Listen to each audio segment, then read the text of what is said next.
औदुंबर निवासी भक्ताभिमानी राजाधिराज सद्गुरु शिव चिदंबरेश्वर महाराज की जय। दास राजा राम महाराज की जय। ಸಂತಶ್ರೇಷ್ಠ ರಾಜಾರಾಮಕೃತ ಮರಾಠಿ ಚಿದಂಬರ ಗಾಥಾದ ಸರಳಾನುವಾದ.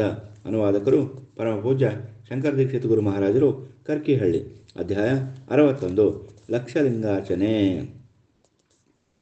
कली माझे हे साचार, कली माझे हे साचार, उघडिले मोक्षद्वारा, उघडिले मोक्षद्वारा, कली माझे हे साचार, कली माझे हे साचार, हर्षे झाले देवादिका, हर्ष झाले देवादिका, जन्म घेती मृत्युलोक, जन्म घेती मृत्युलोक, कली माझी हे साचार, कली माझी हे साचार, सोपी तुम्ही चा विचार, सोपी तुम्ही चा विचार, नाम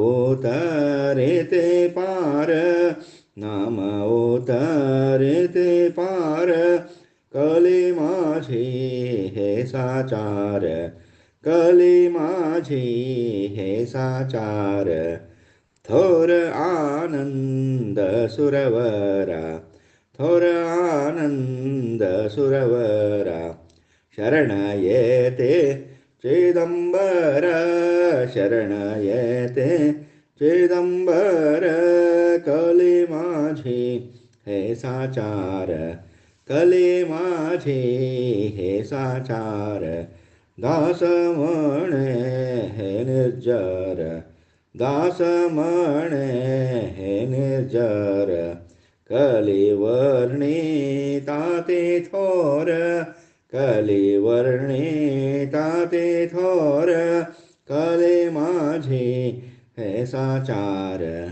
कली माझी हे साचार, उघडिले मोक्षद्वारा, उघडिले मोक्षद्वारा, कली माझी हे साचार, कली माझी हे साचार, कली माझी हे ಸಾಚಾರ.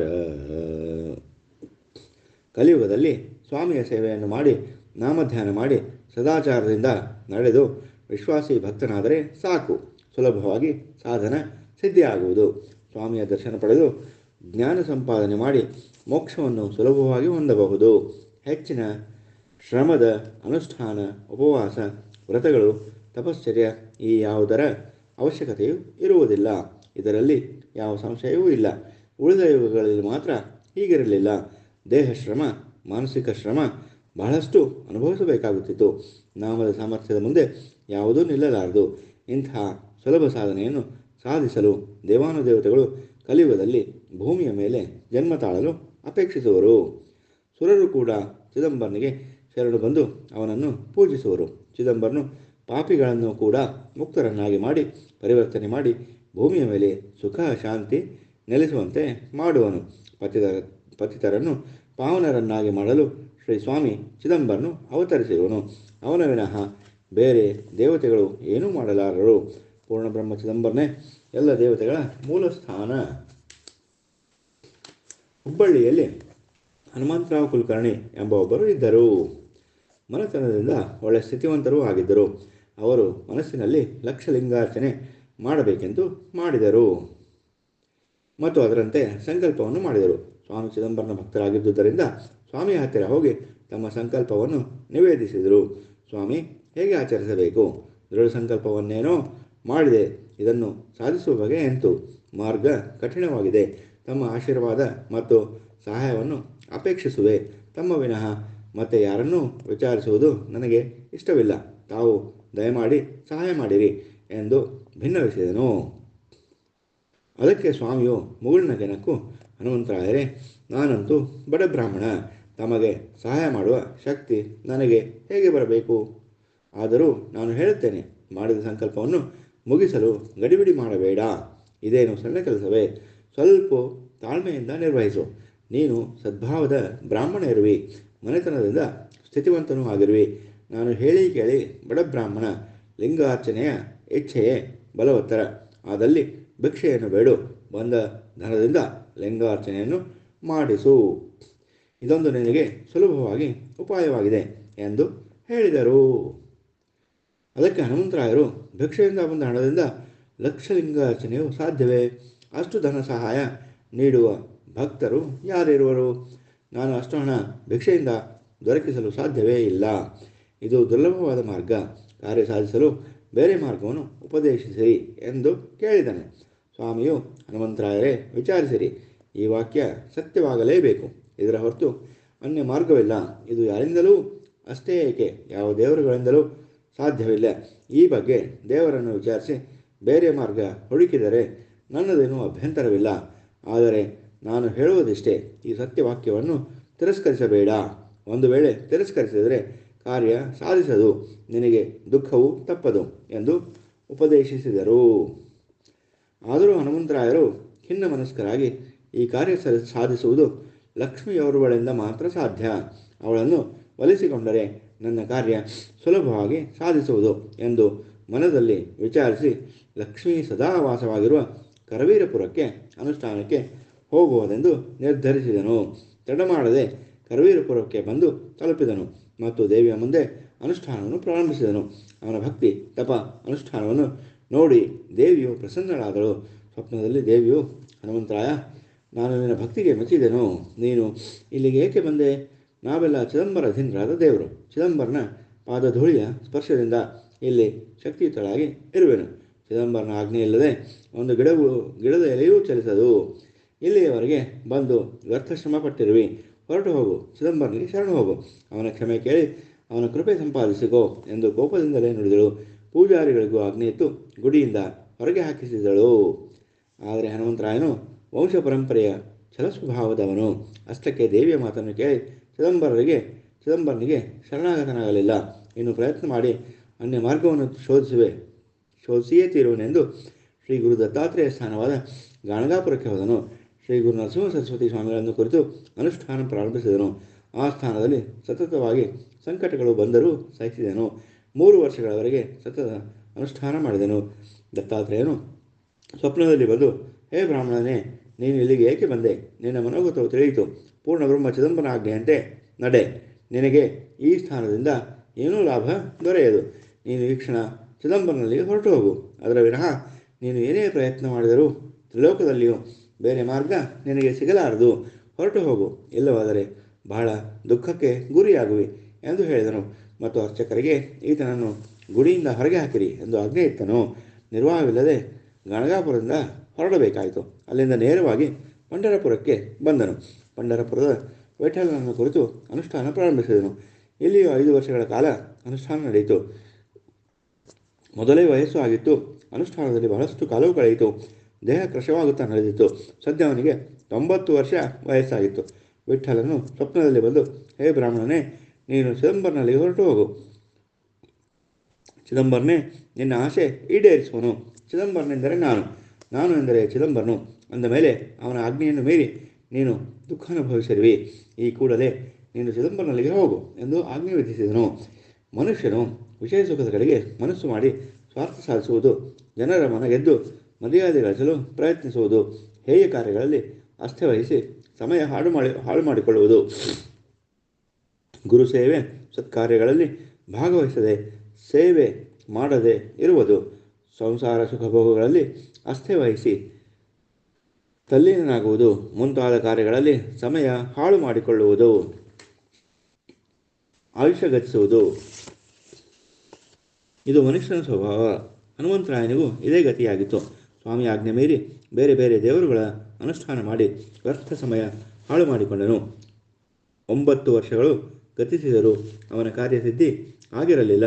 ಅವನ ಛಲ ಅವನನ್ನು ಹೀಗೆ ಮಾಡಿತ್ತು. ಎಲ್ಲ ದೇವರುಗಳು ಪೂರ್ಣ ಬ್ರಹ್ಮ ಚಿದಂಬರನಲ್ಲಿ ಹೋಗು ಎಂದು ಹೇಳಿದರೂ ಆ ಬಡ ಬ್ರಾಹ್ಮಣನೇನು ಮಾಡುವನೆಂಬ ಭ್ರಮೆ ಹೋಗಲಿಲ್ಲ. ಎಲ್ಲ ದೇವರುಗಳಿಂದ ಹೊರ ಹಾಕಿದ ನಂತರ ಅನಿವಾರ್ಯವಾಗಿ ಚಿದಂಬರ ಮಹಾಸ್ವಾಮಿಗಳತ್ತ ಹೋಗಿ ಶಿರಸಾಷ್ಟಾಂಗ ನಮಿಸಿದನು. ದೇವ, ನನ್ನನ್ನು ಕ್ಷಮಿಸು. ನನ್ನ ಆಯುಷ್ಯ ನಿರುಪಯೋಗವಾಯಿತು. 90 ವರ್ಷಗಳು ಗತಿಸಿದವು. ಇನ್ನು ನನ್ನ ಸಂಕಲ್ಪ ಈಡೇರುವ ಸಂಭವ ಇದ್ದಂತೆ ಕಾಣುವುದಿಲ್ಲ. ನನ್ನನ್ನು ಕ್ಷಮಿಸಿ ಆಶೀರ್ವದಿಸು. ನನಗೆ ಸಂಪೂರ್ಣ ಪ್ರಾಯಶ್ಚಿತ್ತವಾಗಿ ನಾನು ಪಾಪಿ ನಾಸ್ತಿಕನು. ಆದರೂ ಪತಿತ ಪಾವನ ಬಿರುದು ನಿನ್ನದು. ನೀನು ಆಶೀರ್ವಾದ ಮಾಡುವವರೆಗೆ ನಿನ್ನ ಪಾದ ಬಿಡುವುದಿಲ್ಲ ಎಂದು ಚಿದಂಬರನನ್ನು ಬೇಡ ಹಚ್ಚಿದನು. ನಿನ್ನ ಆಜ್ಞೆಯಂತೆಯೇ ನಡೆಯುವೆ. ಅಭಯ ವರದಾನ ಮಾಡಿ ನನ್ನ ಪ್ರಾಣ ರಕ್ಷಿಸು ಎಂದು ಹಲವು ಪ್ರಕಾರದಿಂದ ಪ್ರಾರ್ಥಿಸಿದನು. ಆಗ ಸ್ವಾಮಿಯು, ಹನುಮಂತರಾಯನೇ, ನನ್ನ ಆಜ್ಞೆಯಂತೆ ನಡೆಯುವುದಾದರೆ ನೀನು ಭಿಕ್ಷೆಯಿಂದಲೇ ಲಿಂಗಾರ್ಚನೆ ಮಾಡಿಸು ಎಂದರೆ ಅಭಯದಾನ ಮಾಡುವೆನೆಂದು ಹೇಳಿದನು. ಹಾಗೆ ಮಾಡುವುದಾಗಿ ಒಪ್ಪಿಕೊಂಡು ಭಿಕ್ಷೆ ಬೇಡತೊಡಗಿದನು. ನಿತ್ಯ ಅನುಷ್ಠಾನ ಮಾಡುತ್ತಿದ್ದನು. ಒಂದು ದಿನ ನಿತ್ಯದಂತೆ ಅನುಷ್ಠಾನ ಮುಗಿಸಿ ಲಿಂಗಾರ್ಚನೆ ಭಿಕ್ಷೆಗೆ ಹೊರಟನು. ಶ್ರೀಮಂತ ವಾಣಿ ರಾಮಣ್ಣನ ಮನೆಗೆ ಬಂದನು. ವಾಣಿ ರಾಮಣ್ಣ ಅಗರ್ಭ ಶ್ರೀಮಂತನು. ಎಂದೂ ಯಾವ ದೇವರ ಗುಡಿಗೂ ಹೋದವನೂ ಅಲ್ಲ. ದೇವರಿಗೆ ಕೈ ಮುಗಿದು ಗೊತ್ತೇ ಇರಲಿಲ್ಲ. ಶುದ್ಧ ನಾಸ್ತಿಕನು. ಭಿಕ್ಷೆಗೆ ಬಂದರೆ ದೇವರ ನಾಮ ಕೇಳಿದರೆ ಅವನ ಪಿತ್ತ ನೆತ್ತಿಗೆ ಏರುತ್ತಿತ್ತು. ಅವನನ್ನು ಹೀನಾಮಾನವಾಗಿ ನಿಂದಿಸಿ ಕಳಿಸುತ್ತಿದ್ದನು. ಅಂದು ರಾಮಣ್ಣ ಮನೆಯೊಳಗೆ ಕೆಲಸದಲ್ಲಿ ನಿರತನಾಗಿದ್ದನು. ಲಕ್ಷಲಿಂಗಾರ್ಚನೆಗೆ ಭಿಕ್ಷೆ ಕೊಡಿರಿ ಎಂದು ಬಾಗಿಲಿನಿಂದ ಬಂದ ಹನುಮಂತರಾಯನ ಧ್ವನಿಯನ್ನು ಕೇಳಿ ಹಾಗೆ ಒಳಗೆ ಸೇರಿಕೊಂಡನು. ತನ್ನ ಪತ್ನಿಯ ಹತ್ತಿರ ಹೋದನು. ಹೊರಗೆ ಒಬ್ಬ ಭಿಕ್ಷುಕ ಬಂದಿದ್ದಾನೆ. ಅವನಿಗೆ ಭಿಕ್ಷೆ ನೀಡುವವರು ಯಾರೂ ಇಲ್ಲವೆಂದು ಹೇಳಿ ಕಳಿಸು ಎಂದು ಹೇಳಿದನು. ನಮ್ಮ ಮನೆಯಲ್ಲಿ ಯಾರಿಗೂ ದಾನ ಕೊಡಕೂಡದು. ಮೊದಲು ಅವನನ್ನು ಕಳಿಸಿ ಬಾ. ಅವಳು ಬಂದು, ಹನುಮಂತರಾಯನಿಗೆ ದಾನ ಕೊಡುವವರು ಯಾರೂ ಇಲ್ಲ, ಮುಂದೆ ಹೋಗು ಎಂದು ಹೇಳಲು ಹನುಮಂತರಾಯನು ಹಾಗೇ ಆಗಲಮ್ಮ ಎಂದು ಹೇಳಿ ಹೊರಟು ಹೋದರು. ಮನೆಯ ಒಳಗೆ ಹೋಗಿ ತನ್ನ ಪತಿಯನ್ನು ಕುರಿತು, ಸ್ವಾಮಿಯ ದಯದಿಂದ ನಮಗೆ ಸಾಕಷ್ಟು ಸಂಪತ್ತು ಇದೆ. ಅನುಷ್ಠಾನಕ್ಕೆ ಸಹಾಯ ಮಾಡಿದರೆ ಏನಾಗುತ್ತಿತ್ತು? ಸತ್ಪಾತ್ರಕ್ಕೆ ದಾನ ಮಾಡುವ ಸಮಯ ಮನೆಯ ಬಾಗಿಲಿಗೆ ಬಂದಿದ್ದರೂ ಅದನ್ನು ನಿರಾಕರಿಸಿದಿರಿ. ಮತ್ತೆ ಆತನಿಗೆ ಸುಳ್ಳು ಬೇರೆ ಹೇಳಿ ಕಳಿಸಿದಿರಿ. ನಂತರ ಪಶ್ಚಾತ್ತಾಪ ಪಡುವ ಸಮಯ ಬರಬಹುದು. ಅಸಾಧಾರಣವಾದ ಕರ್ಮಕ್ಕೆ ಹಣ ವ್ಯಯ ಮಾಡುವುದಕ್ಕಿಂತ ಈ ಕಾರ್ಯ ಶ್ರೇಷ್ಠ ಅಲ್ಲವೇ ಎಂದು ತನ್ನ ಆತ್ಮದ ಕಳಕಳಿಯ ಸಲಹೆಯನ್ನು ಪತಿಗೆ ನೀಡಿದಳು. ಅದಕ್ಕೆ ರಾಮನನು, ಈ ಮನೆಯಲ್ಲಿ ಸರ್ವಸ್ವ ನನ್ನದು, ಈ ಮನೆಯಲ್ಲಿ ಅಧಿಕಾರ ನನ್ನದು. ನೀನು ಹೆಣ್ಣು, ನನ್ನ ಹೆಂಡತಿ. ನಾನು ಹೇಳಿದಂತೆ ಕೇಳುವುದು ನಿನ್ನ ಧರ್ಮ. ಅದನ್ನು ಬಿಟ್ಟು ನನಗೆ ಉಪದೇಶ ನೀಡಲು ಬಂದೆಯಾ? ನಾನು ನಿನ್ನ ಮುಂದೆ ಬುದ್ಧಿಗೇಡಿಯಾದೆನೆ. ನಿನ್ನ ಕೆಲಸ ಬಗೆಯನ್ನು ನೋಡಿಕೊ. ಇನ್ನೊಮ್ಮೆ ಹೀಗೆ ಹದ್ದು ಮೀರಿ ವರ್ತಿಸಿದರೆ ನನ್ನಿಂದ ತಡೆಯಲು ಆಗುವುದಿಲ್ಲ ಎನ್ನಲು ಸತಿಯು ಖಿನ್ನಮನಸ್ಕಳಾಗಿ ಒಳಗೆ ಹೋದಳು. ಇದಾಗಿ 4 ದಿನಗಳಲ್ಲಿ ಅವನಿಗೆ ಹೊಟ್ಟೆ ನೋವು ಆರಂಭವಾಯಿತು. ಬರುತ್ತಾ ರೋಗ ಹೆಚ್ಚುತ್ತಲೇ ನಡೆಯಿತು. ಅನೇಕ ವೈದ್ಯರು ಬಂದು ನೋಡಿ ಔಷಧ ಕೊಟ್ಟೂ ಆಯಿತು, ಗುಣವಾಗಲಿಲ್ಲ. ಬಹಳಷ್ಟು ಧನವೂ ಔಷಧಿಗಾಗಿ ಖರ್ಚಾಯಿತು, ಉಪಯೋಗ ಬೀಳಲಿಲ್ಲ. ಆಗ ರಾಮಣ್ಣನು ತನ್ನ ಪತ್ನಿಯನ್ನು ಹತ್ತಿರ ಕರೆದು, ಇನ್ನು ನಾನು ಬದುಕುವ ಆಸೆ ಇಲ್ಲ. ಯಾವ ವೈದ್ಯನೂ ನನ್ನನ್ನು ಗುಣಪಡಿಸಲಾರನು. ಮನೆಯ ಬಾಗಿಲಿಗೆ ಲಕ್ಷ ಬಿಲ್ವಾರ್ಚನೆಗಾಗಿ ಭಿಕ್ಷೆಗೆ ಬಂದವನನ್ನು ನಾನು ಮನೆಯಲ್ಲಿಲ್ಲ ಎಂದು ಹೇಳಿ ಕಳಿಸಿದ. ಚಿದಂಬರನ ಕ್ಷೋಭೆ ಏನಾದರೂ ಇರಬಹುದೇ ಎಂದು ಶಂಕಿಸಿದನು. ಮತ್ತು ಇದಕ್ಕೆ ಮುಂದೆ ಗತಿ ಏನು ಎಂದು ಚಿಂತಾತುರನಾದನು. ಅಂದೇ ರಾತ್ರಿ ಚಿದಂಬರ ಮಹಾಸ್ವಾಮಿಯು ವಾಣಿ ರಾಮಣ್ಣನ ಪತ್ನಿಯ ಸ್ವಪ್ನದಲ್ಲಿ ಬಂದು, ತಾಯಿ, ನೀನು ಹನುಮಂತರಾಯನಿಗೆ ಲಿಂಗಾರ್ಚನೆಗೆ ಸಹಾಯ ಮಾಡಿದರೆ ನಿನ್ನ ಪತಿ ಉಳಿಯುವನು, ಇಲ್ಲವಾದರೆ ಅವನು ಯಮಲೋಕಕ್ಕೆ ಹೋಗುವುದು ಖಂಡಿತ. ಇದರ ಮೇಲೆ ನಿನ್ನ ಮನಸ್ಸಿಗೆ ಬಂದಂತೆ ಮಾಡು ಎಂದು ತಿಳಿಸಿದರು. ತನ್ನ ದೃಷ್ಟಾಂತದ ವಿಷಯವನ್ನು ಪತಿಗೆ ತಿಳಿಸಿದಳು. ಅವನ ಅನುಮತಿಯನ್ನು ಪಡೆದು, ನಾವು ನಿಶ್ಚಯವಾಗಿ ಸಹಾಯ ಮಾಡುವೆವು. ನನ್ನ ಪತಿಯನ್ನು ಶಾಪದಿಂದ ಮುಕ್ತ ಮಾಡು. ನಾವು ನಿಶ್ಚಯವಾಗಿ ಸಹಾಯ ಮಾಡುತ್ತೇವೆ ಎಂದು ಸಂಕಲ್ಪ ಮಾಡಿ ನೀರು ಬಿಟ್ಟಳು. ಕೂಡಲೇ ರಾಮಣ್ಣನ ಹೊಟ್ಟೆ ನೋವು ಕಡಿಮೆಯಾಯಿತು. ಕೆಲ ದಿನಗಳಲ್ಲಿಯೇ ಪೂರ್ತಿ ವಾಸಿಯಾಯಿತು. ಲಿಂಗಾರ್ಚನೆಗಾಗಿ ಹನುಮಂತ ರಾಯನನ್ನು ಕರೆತಂದು ಲಿಂಗಾರ್ಚನೆ ಮಾಡಿಸಲು ಶುರು ಮಾಡಿದನು. ಧನ ಸಹಾಯ ಮಾಡಿಸಿ ಸ್ವಾಮಿಯು ಹನುಮಂತರಾಯನ ಗರ್ವಹರಣ ಮಾಡಿದನು. ಅವನಿಗೆ ಆಶೀರ್ವದಿಸಿದನು. ಇತ್ತ ವಾಣಿಗೆ ಅವನೊನ್ಮತ್ತ ಸ್ವಭಾವವನ್ನು ಧನಪಿಶಾಚಿತನವನ್ನು ಎರಡೂ